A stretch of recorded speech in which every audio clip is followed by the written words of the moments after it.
Salut à tous, je conscientise à travers la voix du sage. Merci d'être à l'écoute. Nous avons pour sujet une question. Qu'est-ce qu'un villageois? Alors, introduisons qu'un villageois est un habitant d'un village ayant pour local une case. Par contre, le Cameroun est constitué de plusieurs ethnies rythmées de diverses traditions, des clans, des communautés de familles qui sont tous des villageois de cultures différentes. Nous allons prendre comme exemple la vie d'un villageois du Sud Cameroun, afin qu'on puisse en savoir en bref qu'est-ce qu'un villageois. Voyons, attentifs. Il était une fois, dans un coin du sud du Cameroun, vivait dans la profondeur de la brousse, dans une petite case, un orphelin.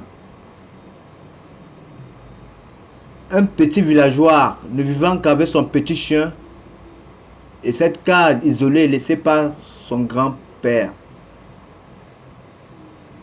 Tous morts, il se lamentait auprès de cet homme, de sa maman, décédée lors de son accouchement, auprès de ses parents. Juste après, survint le décès de sa grand-mère et puis son grand-père. Quel triste. Que cela est triste d'être seul. Mais par chance, son papy, son grand-père, l'avait déjà appris dans son survivant. La pêche, l'artisanat, la culture, la cueillette et la chasse. De moment à autre, il en revenait au reflet de sa grand-mère qui nettoyait toujours les alentours de la case avec la houe, du fait de mettre la propreté. Et ils appliquaient les leçons de son grand-père, comme monter une canne à pêche, à chercher les appâts et à savoir pêcher. Son grand-père l'avait aussi appris la sculpture d'une pirogue pour moyen de déplacement et aussi pour pêcher à la ligne et au filet. Après la bonne pêche, il rentrait toujours avec une bonne quantité de poissons de différentes espèces. Sa canne à pêche et l'appareil à la main gauche et le reste à la droite.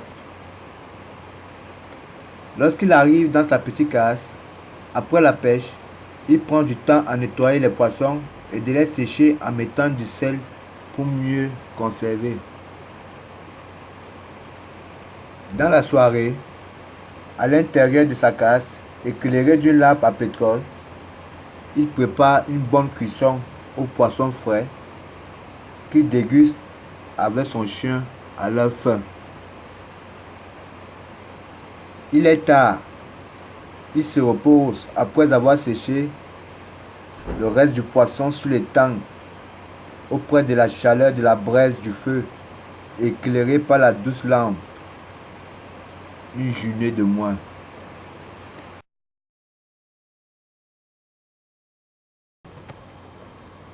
Le matin, il prend son temps à limer sa machette. Et après l'avoir limée, il prépare sa hutte que sa grand-mère utilisait avant sa mort et la houe pour aller au champ. Car le temps de la semence commence. En arrivant, le premier geste à faire est de débroussailler certaines parties restantes afin de mettre la propriété dans tout l'espace à cultiver. Juste après, survint un enchaînement. Il entame l'étape de labourage avec la houe dans un espace déjà nettoyé.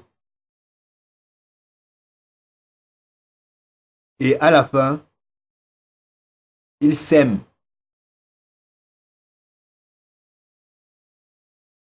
À son retour du travail, du champ, il s'approvisionne d'un régime et de quelques provisions qui lui serviront. Et le voilà sur le chemin de retour vers sa case.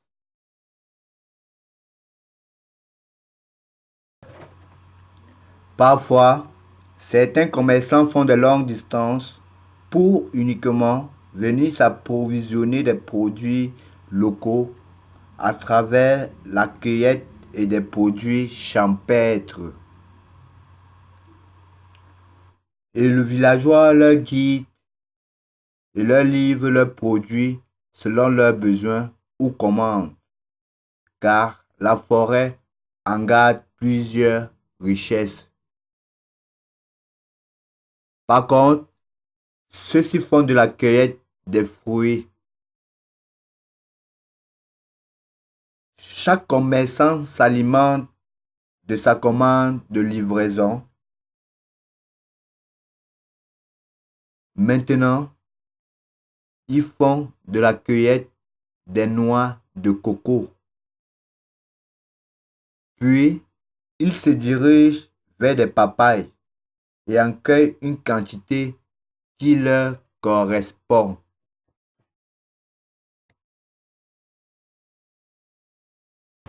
Et de rares moments, le villageois recherche la terre, de l'eau, de cailloux pour réfectionner sa petite case.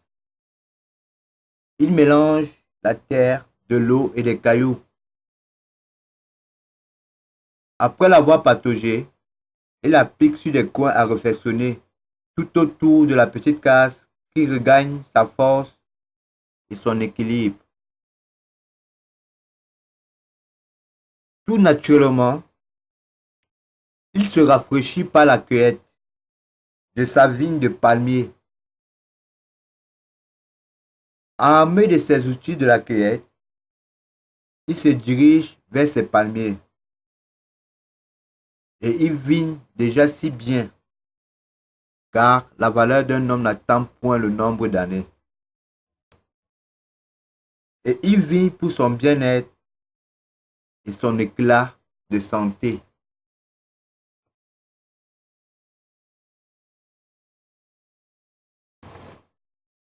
C'est ainsi que chaque matin, au lever du soleil, avant de travailler, et chaque soir, au coucher du soleil, le villageois s'en va recueillir sa vigne pour un bon rafraîchissement.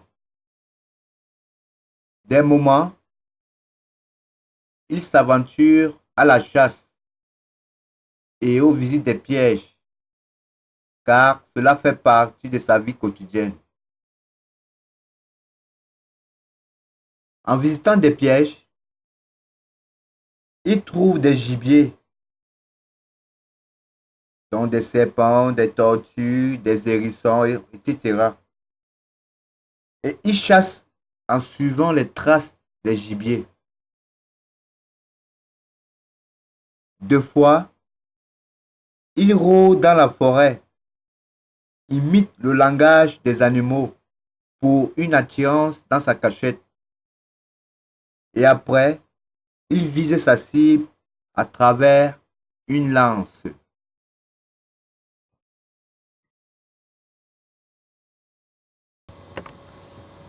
De retour de sa chasse, portant sa machette, sa lance, son sac rempli de quelques petits gibiers et un gros antilope sur son épaule.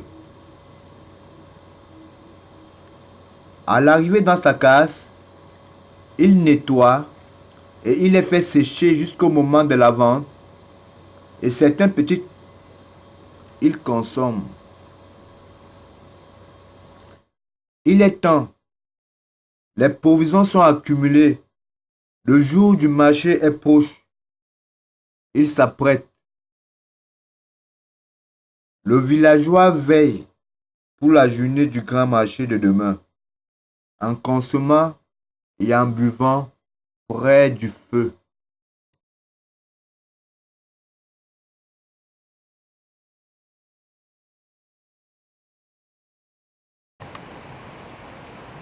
En général, nous conclusons que le villageois, dont l'Africain, a des ressources naturelles, des valeurs duquel la pauvreté n'a pas de place. Et en effet, la pauvreté restera mentale. Nos valeurs proviennent de nos terres, qui sont pour nous une source et une ressource d'inter-échange. Donc, nous savons qu'un villageois doit se relier à sa racine, qui tire à sa culture, en nous basant de la cueillette, la pêche et la chasse, sans profiter des domaines comme construire des cases en terre et en pierre, sculpter des pirogues, des objets, tisser, fabriquer des lances, etc. Donc, respectons le villageois qui est l'Africain, en respectant nos valeurs tout en regardant l'évolution du modernisme. Tout prochainement, nous entamerons la suite avec le villageois et sa progéniture. À bientôt.